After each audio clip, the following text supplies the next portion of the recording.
sudah kita rencanakan, alhamdulillah, insya Allah besok kita mulai yang pertama aksinya itu memberikan kepada saudara-saudara kita yang sedang melakukan isolasi mandiri, tapi barangkali mereka kesulitan memenuhi kebutuhan sehari-harinya, terutama dalam hal makanan dan vitamin. Insya Allah mudah-mudahan kalau dia dibutuhkan nanti kita akan supply juga.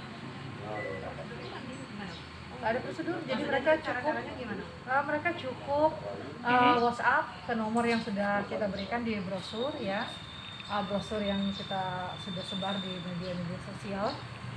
Mereka cukup memberikan data, alamat, orang berapa, kemudian kita akan data H-1, tapi kita berharap paling lambat itu jam 5 sore setiap hari mereka sudah memberi kabar untuk pengantaran besok ini. Seperti itu. Pendataan terakhir berapa, Bu?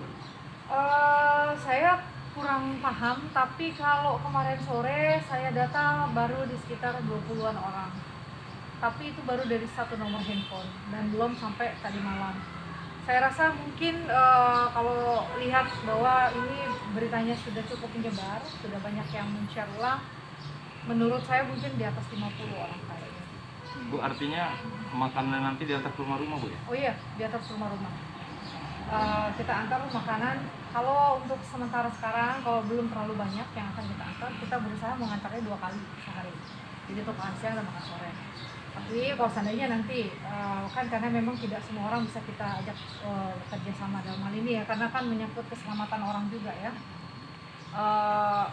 Kalau seandainya nanti sana ini banyak membludak kebutuhan untuk pengantaran, mungkin kita akan upayakan hanya mengantar 1 kali sehari untuk 2 kali makan. Jadi langsung kita kasih dua paket menu yang mungkin yang jenis masakannya tidak terlalu cepat rusak ya, yang kering gitu kan. Jadi untuk makan siang dan makan malam sekaligus. Untuk menunya kita sesuaikan dengan kebutuhan gizi yang sudah diatur oleh Dinas Kesehatan. Jadi saya mengikuti standar gizi yang dipakai untuk teman-teman isolasi mandiri di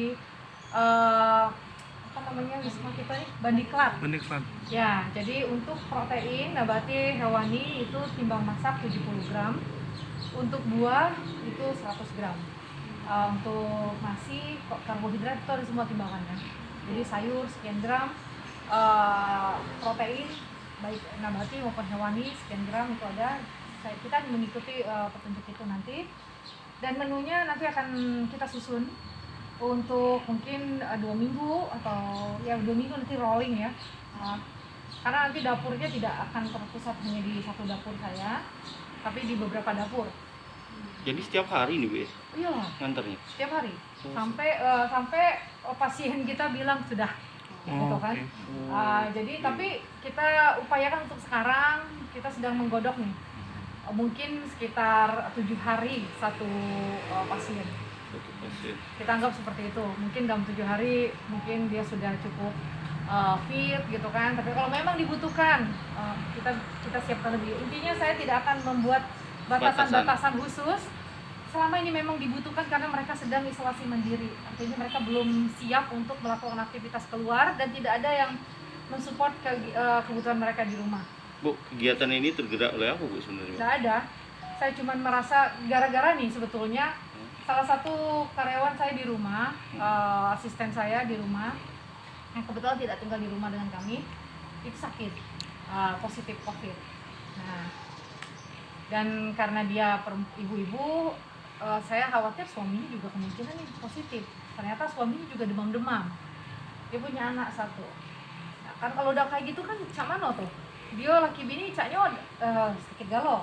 Kalau dia ke pasar kan dia mungkin tidak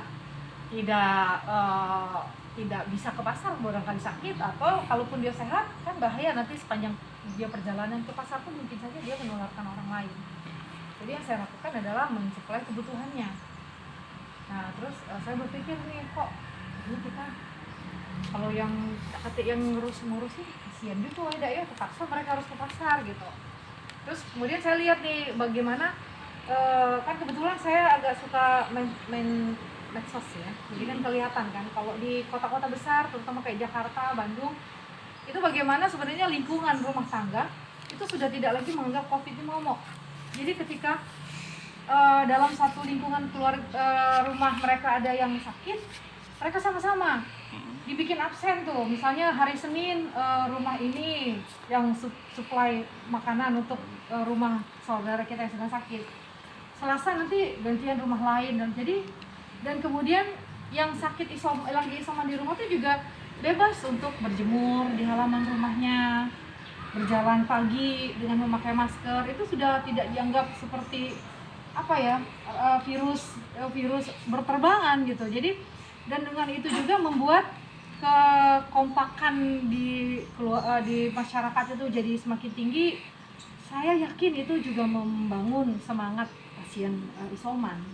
Kalau semangat mereka terbangun, pasti imun mereka dan semangat mereka untuk sehat kembali itu jadi lebih tinggi. Ya mudah-mudahan itu. Bu, kita